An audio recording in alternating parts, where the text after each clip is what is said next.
Hello, you are welcome to the Channel 1 Newsroom. We're coming to you from the Ifwa Sutherland Children's Park here in Accra. I am Charles Osukumi. Coming up.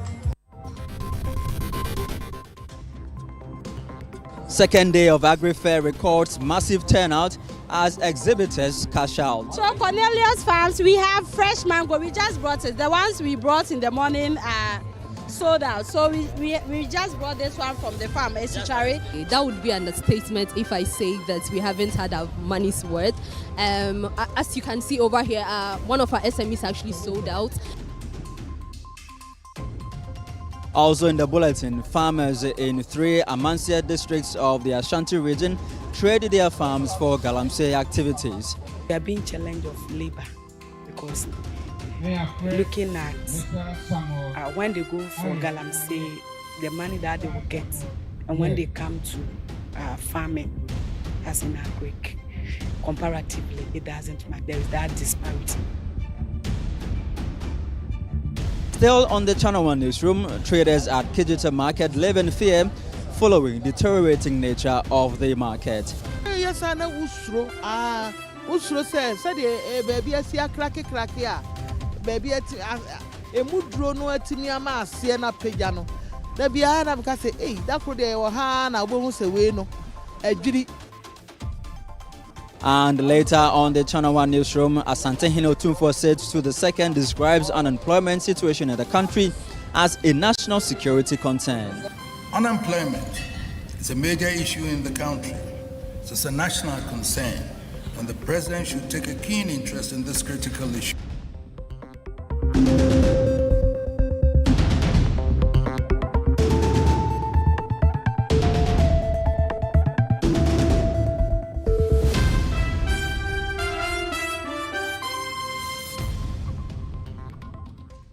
The first one was great. There were calls for us to do it again, and so we put together another edition of AgriFair. This is the second day of the second edition of AgriFair 2025, a marketplace created by Channel 1 TV and City FM to bring together the farmer and the consumer, eliminating the middleman. And so the expectation is that the consumer gets the produce at farm gate prices, happening at the Ifwa Sutherland Children's Park here in Accra.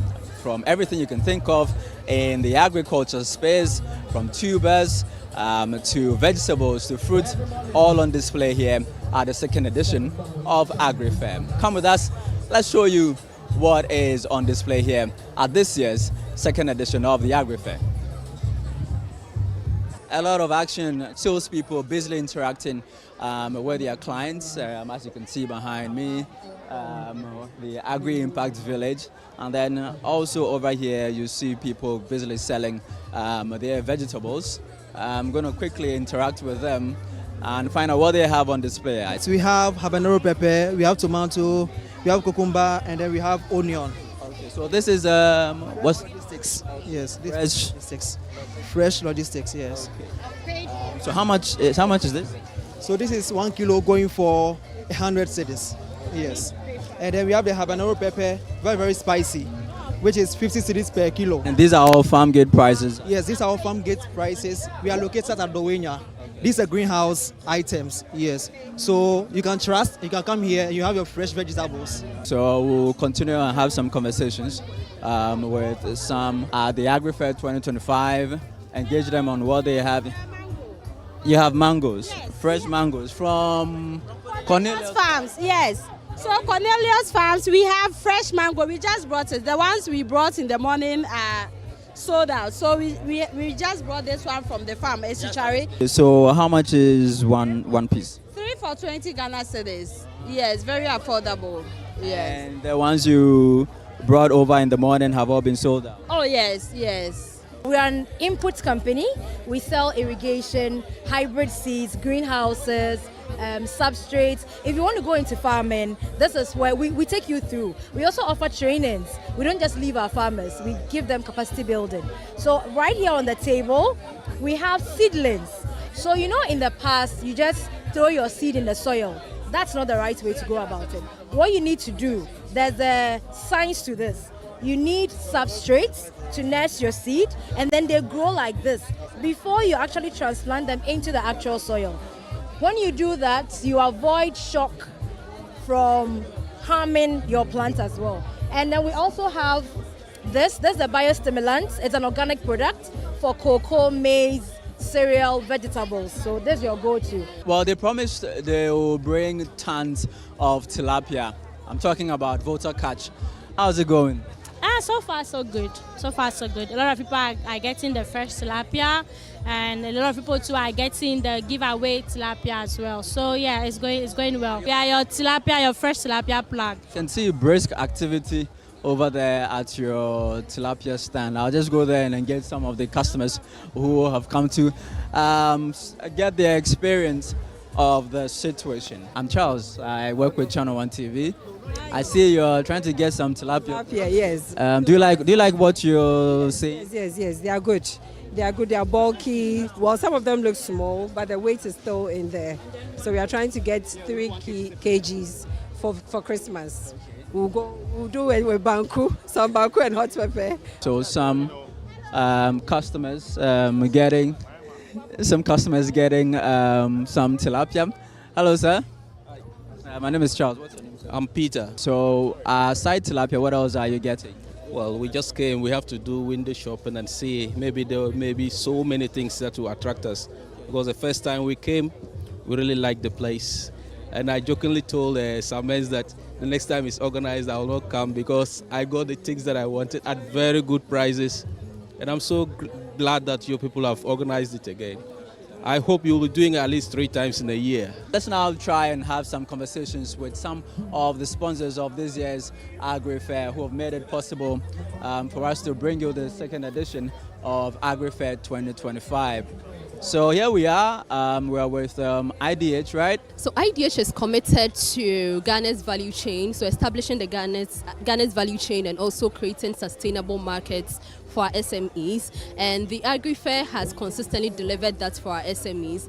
And so you'd realize that every time our SMEs participate in events like this, they constantly have good news to tell to the other SMEs, and so we encourage participation every year. And so every year we are glad to partner with City FM on this. So 2 days of the fair, do you think that you've had your money's worth? Absolutely. That would be an understatement if I say that we haven't had our money's worth. As you can see over here, one of our SMEs actually sold out, and so he's had to bring in more goods, and he's into the rice value chain. Let me just take one of that to show. So we have the rice here. You can contact them. The name is on it, and you can contact them for all your rice needs. And we have here fonio. Most people don't know about fonio, but it's a superfood and very nutritious. What do you do? Okay, Elonis Enterprise, we are an business company. We deliver organic foodstuffs and anything in terms of seafood and livestock. That's what we deliver to residential areas, hostels, and restaurants. Okay, so you're essentially a delivery company. It's a food delivery company, actually. Oh, okay. And to hit on it, we deliver organic food stuff. We are not into the inorganic and the semi-organic. Everything that we do is all about organic. Even when it comes to the seafood and it comes to the meat, we always make sure that we are very particular with the kind of things we select to serve for our clients. Okay. So do you produce these things yourself or you source them out? Yeah, so we actually produce, but not only us. Currently, we are also trying to work with farmer-based organization group.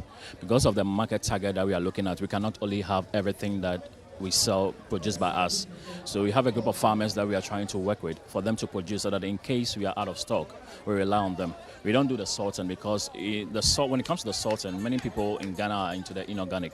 So we are unable to get the kind of product that we are looking for. So we have to work with the farmers from the roots in order to get the things that we're looking for. Now, this second edition of the AgriFair 2025 has had some very key partners. Let's now hear some of them who have been to the grounds here at the Ifwa Sutherland Children's Park. What this is doing is bringing producers and farmers together for quality goods, affordable prices, and most important, steady income for the farmers. So thank you, City FM.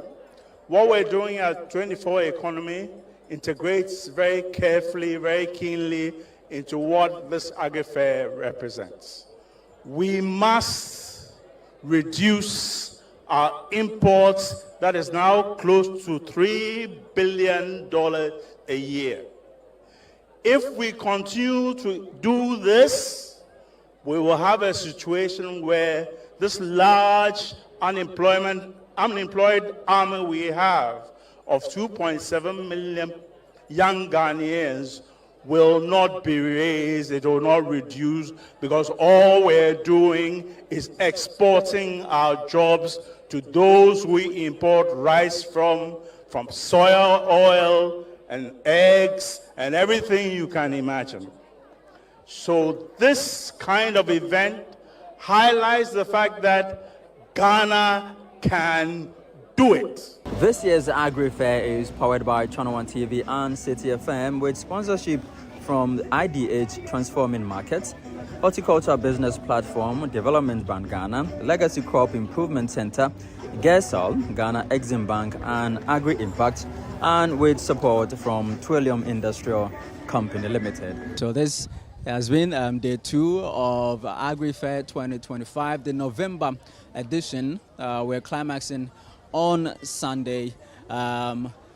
Make sure you're here on Sunday. If you missed the first 2 days, even if you did make it here, make sure to be here on Sunday as we climax the November edition of the AgriFair 2025.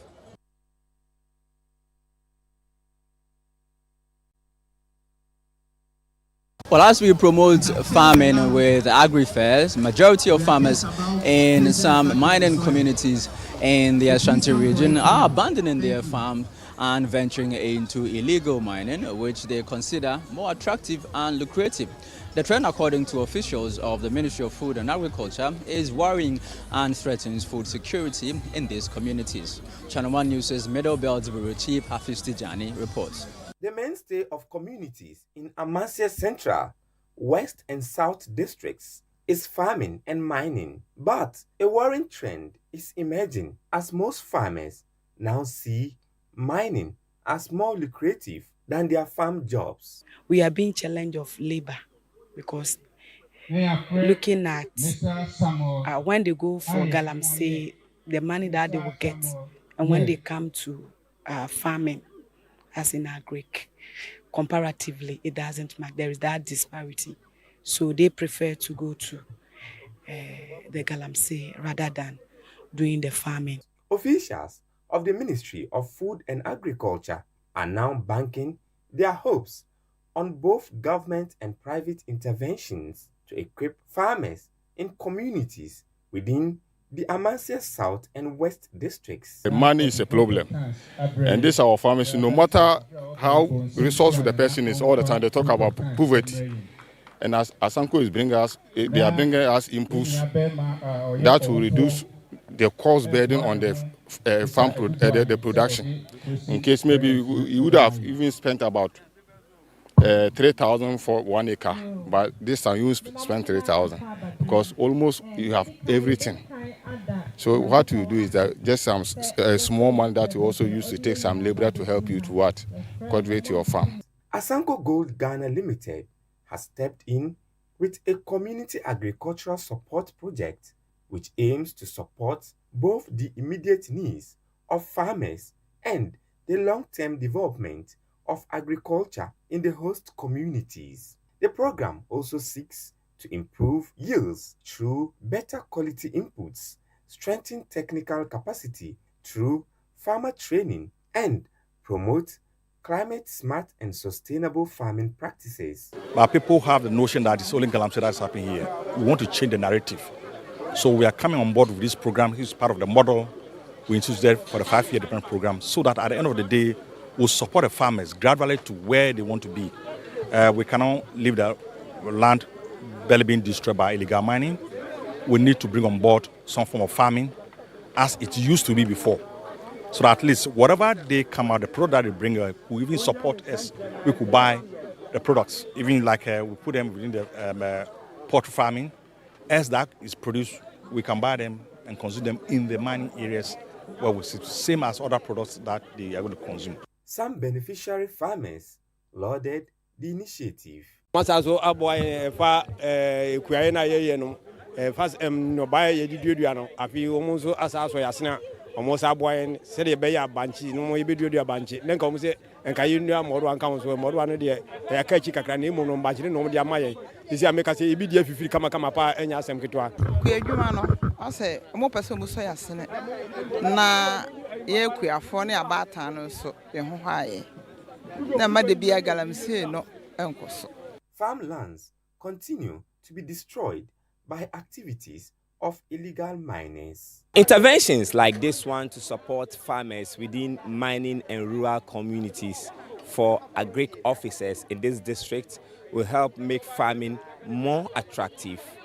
Hafiz Tijani, Channel 1 News, Mansun Kran, Amasia South District, Ashanti Region. Now, the Ministry of Lands and Natural Resources has hailed Jema community in the Awin municipality for its steadfast resistance against illegal mining. The resistance has resulted in the protection of over 15 rivers and natural resources in the area from Galamsey activities. Our Western Bureau Chief Kejetia reports. This is Jema community, a community here in the Awin municipality of the Western North region. And last year, exactly around this time, I was here to find out about how the community was making strides about their resistance against the entry of illegal mining operators. 1 year down the line, I've come back to actually explore how successful the community has been. Our forest is still untouched. So just 20-30 meters from here, we have our forest surrounding us. These are achievements. All our people here now, they have seen this anti-Galamsey as a legacy, because looking around our neighboring towns, they come here to buy food. Some of them have to travel to Jema land to fetch water, especially nearby Ngakai and then the Boinso. Our people going to their farm, they have no problem to fetch water from the streams. Other communities, they can't fetch water from their streams to water. Besides, also they have river food. They have the lobsters, they have the crabs, they have the fish. As we know, in many places in Ghana, you can't eat foodstuffs or the protein food from our rivers. So these are the benefits that we have. To take stock, showcase results, and reaffirm their resolve to prevent the incursion of illegal miners, the chiefs and people of Jema marked the second Jema Environmental Stewardship Day, which also coincided with the first anniversary of the Jaga Watchdogs. On display were a variety of rare food crops, cash crops, and fish species found only within the Jema enclave, evidence, they say, of what a protected environment can yield. And we see the benefit of non-Galamsey is practical. Our people have organic foodstuffs, as we can see. Our people have pure water. Jema has about 50 streams, all in pristine state. Today we are demonstrating about 20 samples of our rivers, and we have sent 5 samples for scientific research. So we have the report from the CSIR, and in fact some of the standard we have is even lower than the UN threshold. So these are the achievements. For the importance of this Environmental Stewardship Day being celebrated here in Jema to re-emphasize their determination to fight illegal mining or its entry into this community, the Minister for Lands and Natural Resources, Emmanuel Amakofibua, has actually sent a representative to this Environmental Stewardship Day, and he also has a message for the people to actually encourage them in this fight. When you look at the fight against illegal mining, government is the principal actor in dealing with the menace. But consistently, we have also said that we need the support of the communities where the illegal mining happens in the very first place.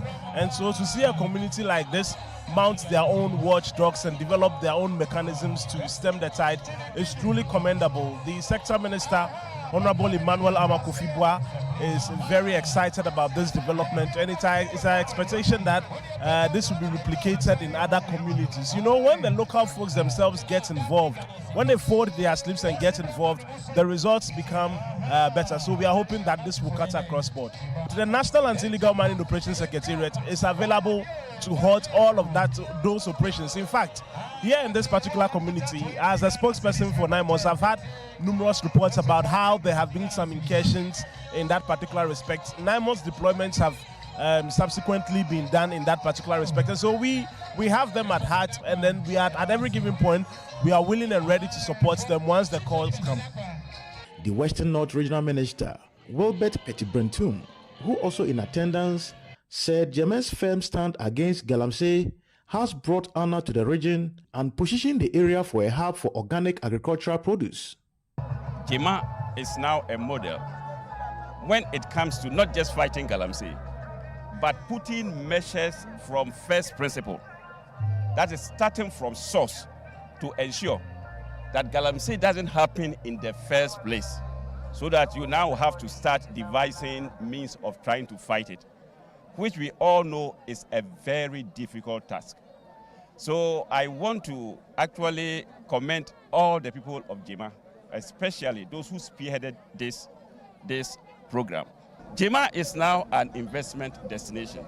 And as I speak now, I think people have already started looking for where Jema is located on the map, so that they can come here to actually source organic, food items.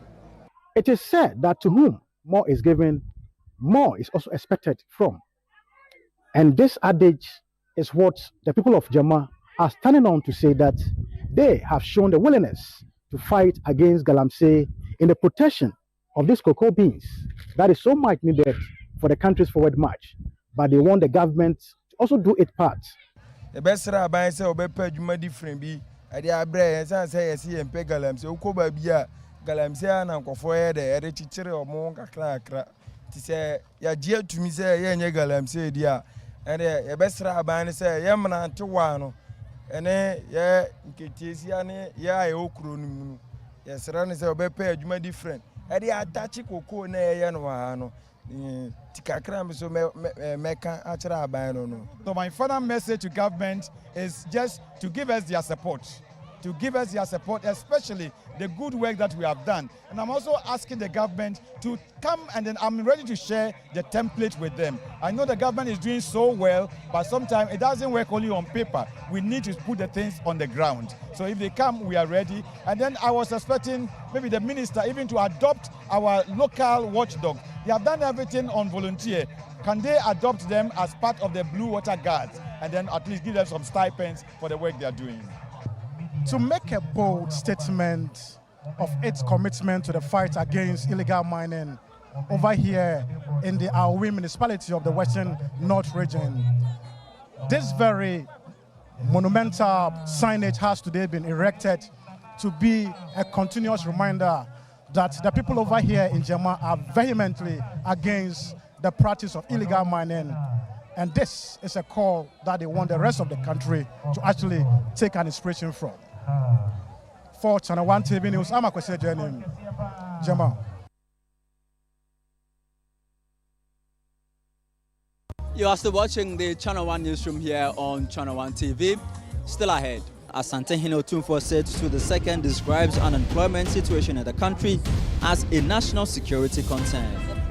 Stay with us, we have details in a moment.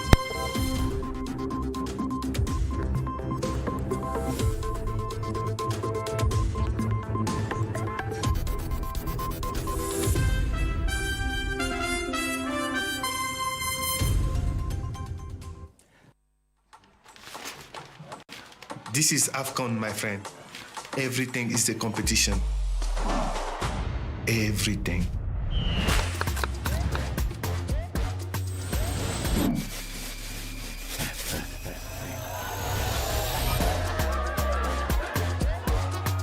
Join our family for AFCON Morocco 2025 from 21 December to 18 January.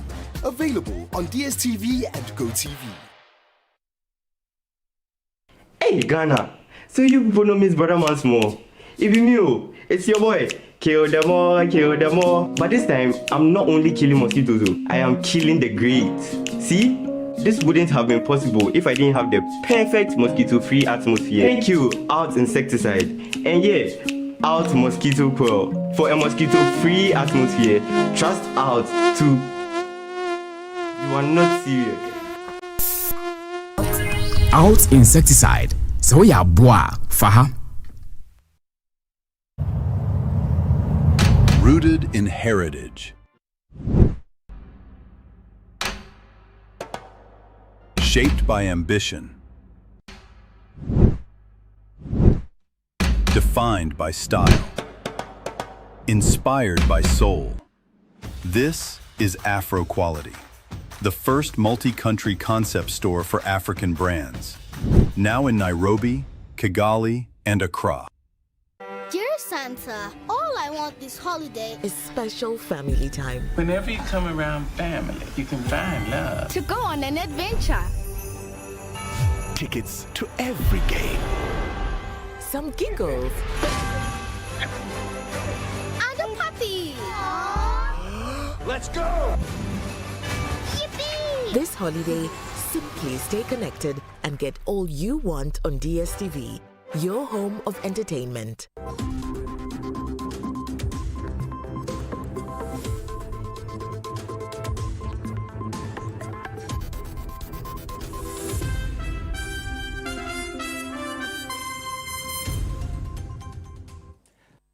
Now, Asante Otumfuo said to the second has urged President John Dramani Mahama to take a keen interest in the rising unemployment situation in the country. Now speaking at the 59th congregation ceremony of the Kwame Nkrumah University of Science and Technology, the Asante described the trend as a threat to the nation's stability. He also reiterated his appeal to the German government to support and invest in small and medium-scale businesses in Ghana. Our Middle Belt Bureau Chief Hafiz Tijani has more. Speaking at the 59th congregation of the Kwame Nkrumah University of Science and Technology, Otumfuo Osei II wants governments to pay attention to rising unemployment in the country. We are all aware of the unemployment situation in this nation. It was on that basis that I raised the issue when the German president and ambassador paid courtesy calls on me last month. I wish to reiterate my appeal to the German government to support small and medium-scale industries. Unemployment is a major issue in the country. It's a national concern, and the president should take a keen interest in this critical issue. He also took on some private legal practitioners who take up cases involving lands belonging to the Kwame Nkrumah University of Science and Technology in court. Or who harbor such intentions to desist immediately and keep away from the sacred lands of NAST. And unfortunately, they get some lawyers to take these matters to court when they know that it shouldn't be so. Especially here, people present us as Abusia Penyon and Stu and then family lands, when it is not like that. And yet lawyers, by their profession, take it to court to defend us, which is wrong. They have been educated, and they know that this is also an educational institution. Why do you want to alienate lands belonging to the university for that? With all due respect, legal professionals, please assess what cases come to you before you do that. Vice President Professor Nana Jane Opoku Ajiman outlined measures the government was taking to enhance the quality of education.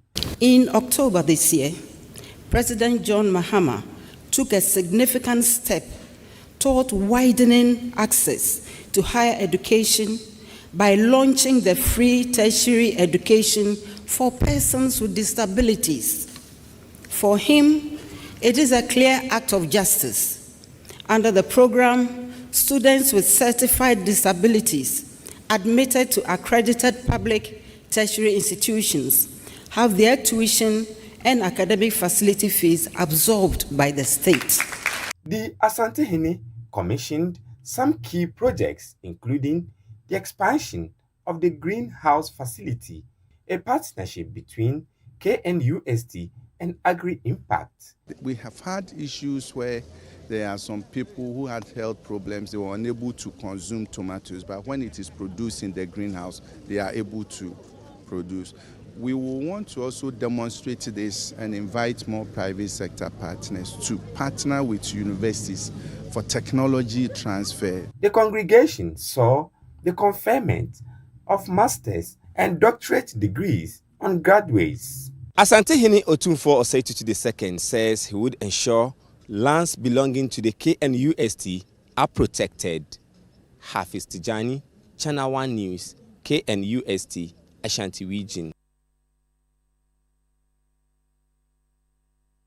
Now to the Ashanti region, traders at the Kejetia market have described the facility as a death trap due to visible cracks within the facility. The traders live in constant fear over the deteriorating nature of the structure. They warn that unless authorities act urgently, the market could face a catastrophic failure. Ashanti regional correspondent Fatih Aminu Ibrahim reports. A visit by Channel 1 News to the Kejetia market revealed visible cracks in the facility. The worsening state is the result of years of neglect, as earlier reported by Channel 1 News. These reports have gone unchecked and the facility keeps deteriorating. The traders say the structural deterioration stems from severe overcrowding. The facility, which was initially designed to accommodate 7,000 lockable shops and hundreds of stalls, have now stretched far beyond its intended capacity. Kejetia is almost on its knees. Almost everywhere that you get to, every office, even at the management offices, there are cracks in the wall to the extent that even the tiles that were used for the washrooms, they are cracks from the top to the down. Now, when you get to the bigger beams that were used to be holding the market, around the bigger beams, there are cracks around it. What it simply means is that that beam, even though there has been a concrete around it, is still sinking gradually. Say yes, I know Usro. Usro says, baby, I see a cracky, baby, a mudro no etimiama, siena pejano. The Biana can say, hey, that could be a hana, won't say, we no, a jiri, a guyanso. Biana said, you must see a yeno. Say, I'm trying ya, there be no assembly to ye. A jana quay be beyond sa bamboo, so any pateso, at the end also able. So, say, fire self for an como bear ya buayano. Yes, a homo crowd and a memento, yes, or more to every ho. And this is a baby to your Kejetia and yas and papa. They also accuse market management of worsening the situation by allocating spaces reserved for emergency response to tabletop traders.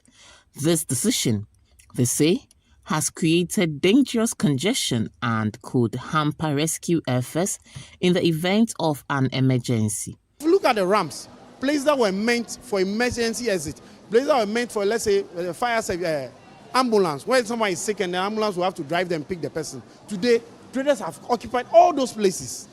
What are you doing to ourselves? I fear maybe the next noise will be, hey, what is happening? Some part of the market has broken down or something has happened somewhere and it's a disaster, it's an accident. The traders are calling on the government to immediately establish a dedicated management board to develop a long-term plan to save the facility. We are just pleading the current government. They should get a board formed. Authorities should at least let their attention come to Kejetia and make it right. This market, the conception and everything started from the NDC government, and luckily it started from this current president. I am not sure he wants his legacy to be destroyed this way. I am not sure the president will sit aloof for something that he conceptualized, for something that he gave birth to, will be destroyed this way. They fear that without swift intervention, the market may be forced to shut down in a few years, a move that could cripple the livelihoods of over 20,000 traders. When we were walking on the staircase, you realize how the staircase were dangling, the rusty nature of it. There are certain pictures, if you see them now, a lot of the metals, they are rusting. There are holes developing everywhere. Only God knows what will happen in the nearest future. The market has been overloaded to the point that we are not trying to be, let's say, prophets of doom. But if you are not careful, in the next 3 years, 4 years to come, the current Kejetia will have to be closed down for major renovation work to be done before it will be open again. They describe the situation as a national security concern. Traders at the Kumasi City Market have questioned the structural integrity of the facility, urging authorities to swiftly take action to avert a possible disaster. For Channel 1 News, I am Fatih Aminu Ibrahim, Kumasi City Market, Ashanti region.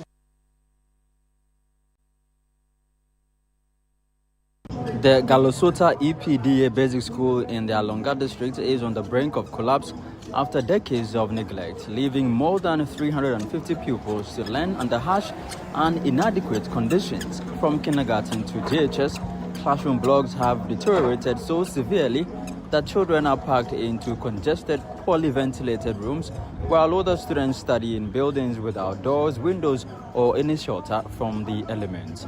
There is more in the following report. The Galosota EPDA Basic School in the Anglogan district is barely holding on as years of neglect have reduced its facilities to a shadow of what a basic school should provide. Constructed many years ago, the buildings have deteriorated to the point where teaching and learning now occur in unsafe and uninspiring spaces. At the kindergarten level, children are squeezed into an overcrowded, poorly ventilated room, while the JHS block stands exposed with broken doors, missing windows, and weakened walls that offer little protection. Headmaster Hilton Fafanyo Amaogbe tells Channel 1 News that despite having more than 350 pupils, the school operates with only 6 teachers, a situation he describes as severely hindering academic progress. School block, if they are not in the best shape, anything can happen at any time. We also have a challenge of the KG block. The KG block, it doesn't speak well of a KG where young ones are educated there. They sit anyhow, we don't have furniture and the rest. It will shock you that from KG through to primary to JHS, we have only 6 professional teachers with student enrollment of about 350. Fortunately, we have a school feeding program running in the school. So we used to store most of our items here in cooking utensils in the kitchen. But about a month ago, the kitchen caught fire. We were able to rescue some of them. There's no other place to pack them. That was why we brought them into the classroom here. And that one also needs serious attention so that we can have space here for the learners. The crisis is worsened by a dire shortage of furniture. Many pupils sit on blocks and write on improvised surfaces, an everyday reality that teachers say reflects the urgent need for intervention. The school is calling for immediate support to restore safety, dignity, and a conducive environment for learning. We have inadequate furniture for learners. So that we use blocks, cement blocks, as sitting places and writing places for the learners. It is not the best. It is disheartening to see learners sitting on those things, and there is nothing like motivating them to learn.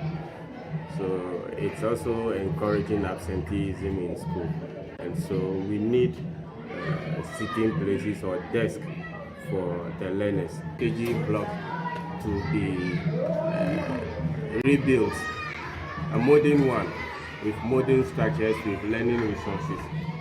We lack ICT and a resource room, enable us to teach the computing easier because it is full of practicals, and we need an ICT resource center or room which will be fully furnished with ICT materials that will enhance the teaching and learning of ICT. We are calling on NGOs, philanthropists, and benevolent Ghanaians to come to our aid to help us. Assembly member Solomon Jinato and several parents, including Gladys Dogbe, say the school's infrastructure has long outlived its usefulness. They are appealing to government agencies, NGOs, and benevolent individuals to step in and assist. In fact, we have been having a lot of challenges in the school. Just to mention some few: lack of teachers, lack of desks, lack of the structure in the school for our kindergarten and the primary. So we are pleading that we that are in the hinterland, we find it difficult to get access to things that will help teaching and learning to go very easy for the students. We find it very difficult to get access to. So we are just pleading that whoever that may come to our aid to quickly do that for us, so that we can equally match up to those that are in the urban land, so that we can also provide it and then help Ghana so far as our developmental and other things are concerned.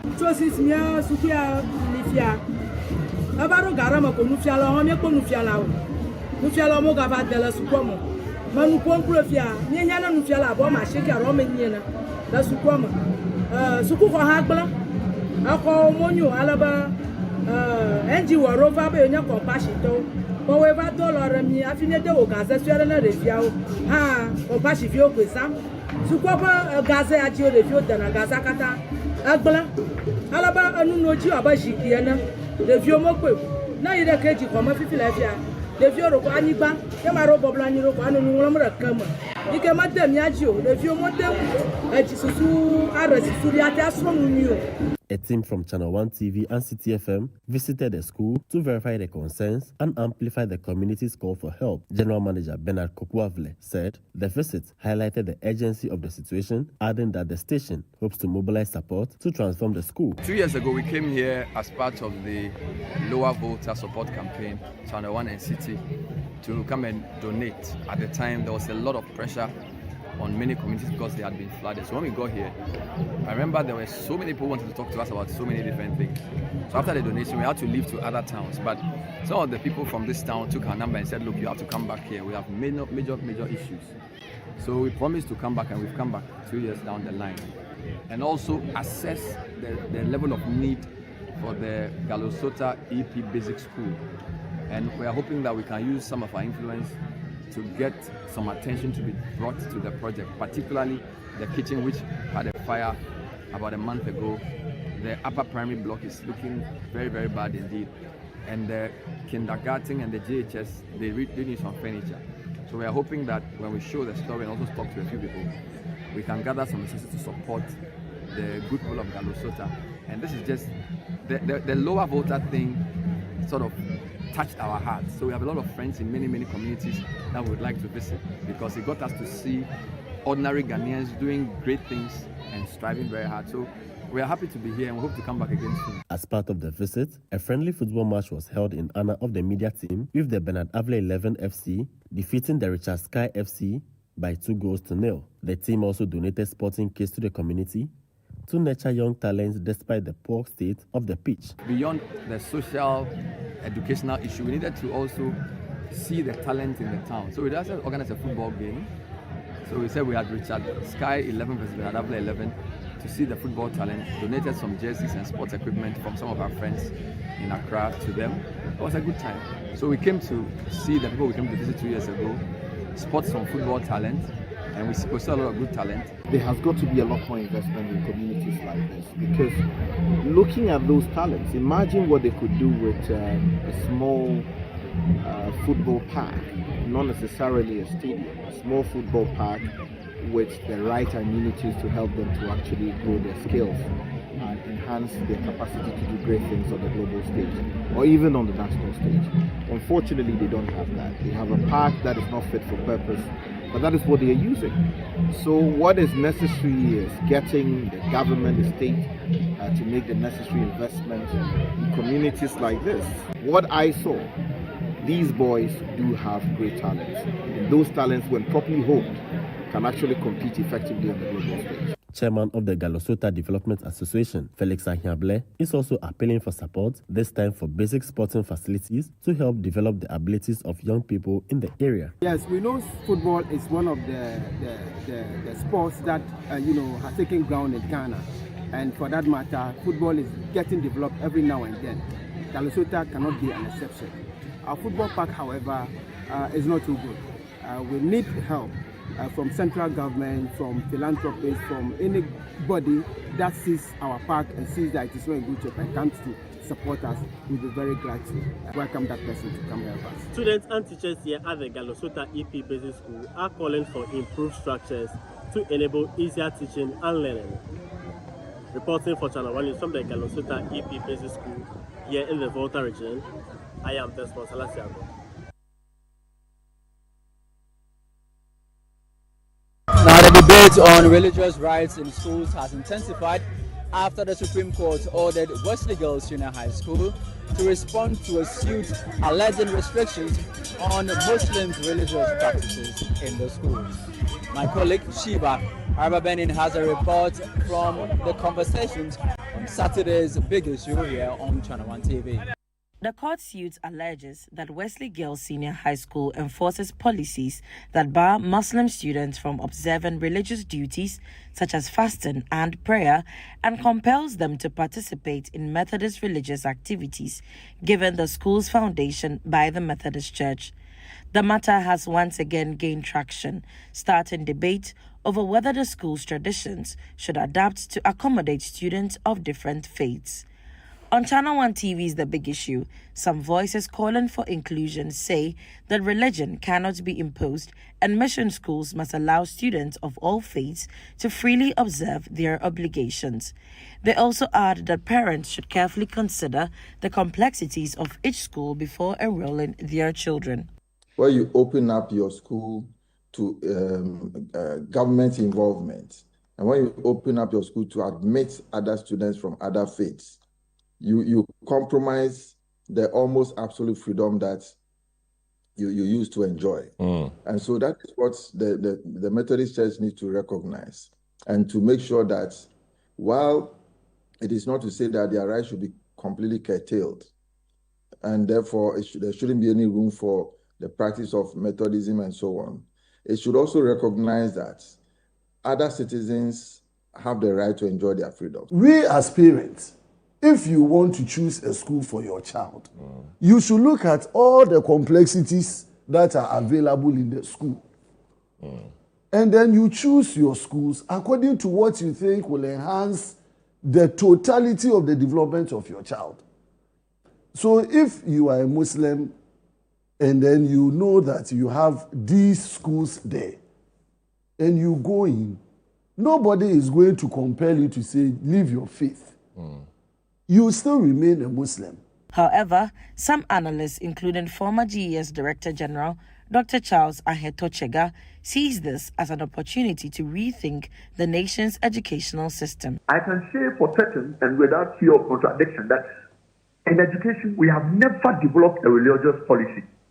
We don't have a religious policy in education. When we begin to literally insist on our specific rights of religion without looking at the school context, I think that the government must be ready to revise its 2026 budget and begin to put on the construction of structures for religious worship in schools to ensure that there's a real balance. Meanwhile, controversy continues following the Tamale High Court's annulment of the 2024 parliamentary election result for the Pandai constituency in the northern region. Speaking on behalf of the Minority Caucus, the Member of Parliament for Ifia disagreed with the judgment, calling for a swift hearing of the matter in the stay of execution. The court has made a determination.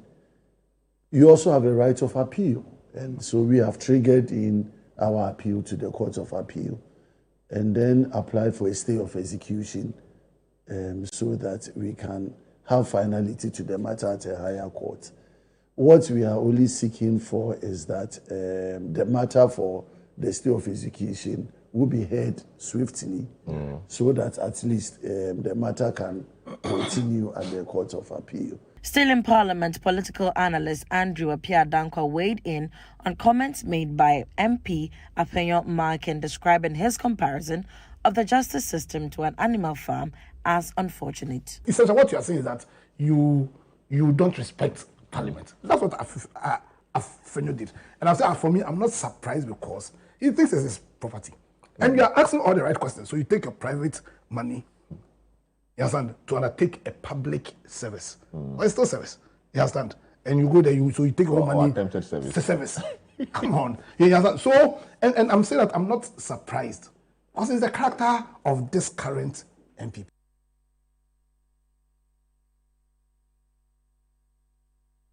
This is still the Channel 1 Newsroom here on Channel 1 TV. Still to come, shippers from the middle zone of the country are urging the government to commit more resources to the Boankra Integrated Logistics Terminal to increase the pace of work. Don't go away, the Channel 1 Newsroom will be back.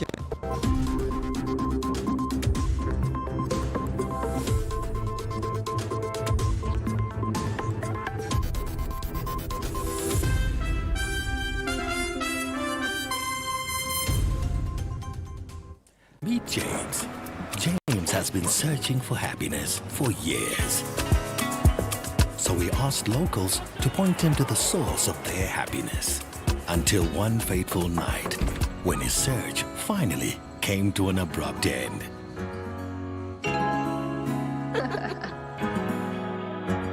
Find your happy place with GoTV. Get GoTV to enjoy a wide range of shows for the whole family. GoTV. Love it. Hey, Ghana. So you people know Miss Brother once more. If you it's your boy. Kill them all, kill them all. But this time, I'm not only killing mosquitoes, I am killing the grades. See? This wouldn't have been possible if I didn't have the perfect mosquito-free atmosphere. Thank you, Out Insecticide. And yeah, Out Mosquito Coil. For a mosquito-free atmosphere, trust Out to... You are not serious. Out Insecticide. So ya boa, faha. In December 2023, the biggest play in the history of African theatre made its debut. Before Ogun, the god of iron, I stand on oath. You saw it. Hey, we sent you all the way to Ileife to bring us greetings from Ifa. By popular demand and in honor of Maoli Semevo, Image Bureau, in partnership with April Communications and the National Theatre, presents The Gods Are Not to Blame this December 17th, 7 p.m., 18th, 7 p.m., and 19th, 5 p.m. and 8 p.m. at the National Theatre. Visit www.imagebureaugh.com or dial *714*46# for your tickets. Single 250 cedis, double 400 cedis. Supported by New Plant Car Rentals, Ghana Tourism Authority, Balakwa. Sponsors Stambic Bank, our media partners, and proudly brought to you by MTN.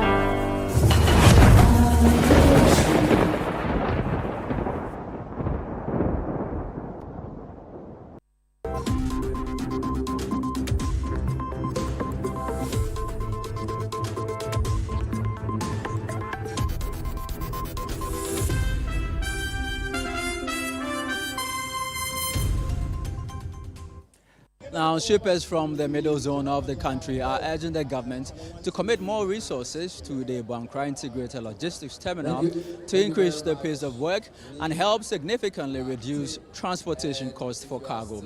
The contractors working on the project, while indicating that work is 50% complete, notes that once more resources are received, the project can be completed at a much faster pace. Channel 1 News' Ashanti Regional Correspondent Fatih Aminu Ibrahim reports. For more than 2 decades, shippers in the middle zone have eagerly awaited the completion of the Boankra Integrated Logistics Terminal, a project expected to boost trade activities and lower transportation costs. Despite repeated assurances from successive governments, the dream has remained unfulfilled. After undertaking due diligence upon assuming office, the Mahama administration approved the continuation of the project, leading to the resumption of work roughly 2 years ago. Although shippers welcome the progress made so far, they are urging the government to inject additional funds into the project. They say the current slow pace, largely due to inadequate financing, is causing avoidable delays. It's on the government, and we believe that they are now seeing Kumasi, and for that matter, Ashanti region, as a beacon of hope for Ghana's industrialization. As we speak now, we know that there is about 5,000 acres of land that has been acquired for the Greater Kumasi industrial area, and I guess it's just about adjacent to this place. So it's going to link to it. So if they don't finish in time, it's going to also delay that one. And we need to make sure that we enhance our exportation to be able to rake in enough foreign exchange to boost our currency. So to me, the government should, as a matter of urgency, take this very serious. Confirming the concerns over funding, the project's director for the consultant noted that increased government support would enable contractors to expedite the work. Yes, in terms of the scope and then the way we have faced the project, work is going as expected, but we think that we can increase the momentum from now onwards based on there are certain due diligence and things that has been completed, and therefore the road is now clear for us to move on. Government also has indicated to us that we should continue the project. So very soon, I know there are some outstanding payments which Shippers Authority is working seriously to make the contractor have some money to continue the project. He also highlighted that the government's flagship Accra-Kumasi Expressway project will greatly enhance the impact of the Boankra Integrated Logistics Terminal once both projects are completed. Definitely it will be a big boost for this project because we are looking at two modes to access Boankra, one by road. So when the express lane comes, definitely it will be shorter and it will be safer with the 6th lane. So that project is a game changer. So if we have that 6 lanes, in fact, the benefit is enormous. During a familiarization tour organized by the Ghana Shippers Authority, the Deputy Chief Executive Officer Operations, Henry Ankra, reassured stakeholders of the government's commitment to completing the project and easing the burden on shippers in the middle zone. Well, I think the government is very committed to this project and to ensure that it's commissioned to serve the purpose for which it was brought forth. Upon completion and full operationalization, the terminal is projected to cut total cargo transportation costs by up to 14% for goods handled at the Tema port and by 48% for those passing through the Takoradi port. The $330 million project is currently 50% complete. While they've expressed excitement about the work, they are urging the government to be forthcoming with funds to ensure the timely completion of work. For Channel One News, I am Fatih Amin Ibrahim, Boankra, Ashanti region. There was excitement and relief among persons with disabilities in the Yonyo-Nasuam district of the Northeast region as they received various forms of support from the district assembly. According to the beneficiaries, the assistance will significantly ease their challenges, especially for students with disabilities who struggle to meet basic needs. There is more in this report by Mohammed Aminu Alabira. The rising cost of living and growing unemployment remains pressing national concerns. Whilst many able-bodied men and women struggle to secure decent jobs, the situation is even more difficult for persons with disabilities, many of whom are forced to rely on street begging for survival. To mitigate these challenges, government has over the years dedicated 3% of the District Assembly Common Fund to support PWDs. This intervention has brought relief to many. In the Yonyo-Nasuam district, 116 persons living with disabilities have benefited from the latest disbursement. The support includes cash assistance, deep freezers, hairdressing equipment, and livestock. However, officials say some beneficiaries tend to sell the items instead of investing them to generate sustainable income. Speaking at the ceremony, the district chief executive urged recipients to make proper use of the support and refrain from selling the items. When they get it, they will have to go and invest and also get something there to take care of themselves and their families. You know, we cannot, they are not on salaries, where we see every month they will be taking salaries to take care of themselves. But when they get this, at least it can also generate some income for them to be able to take care of themselves and their immediate family. I only want to appeal to them that they should use it judiciously. They should use it very well. Some of them, after picking maybe the animals, will go and sell them. If you do that, it doesn't solve the issue. When you pick the air dryers or the deep freezer. Well, that'll be all for this edition of the Channel One Newsroom on Channel One TV. I am Charles Osukumi. Thank you for watching.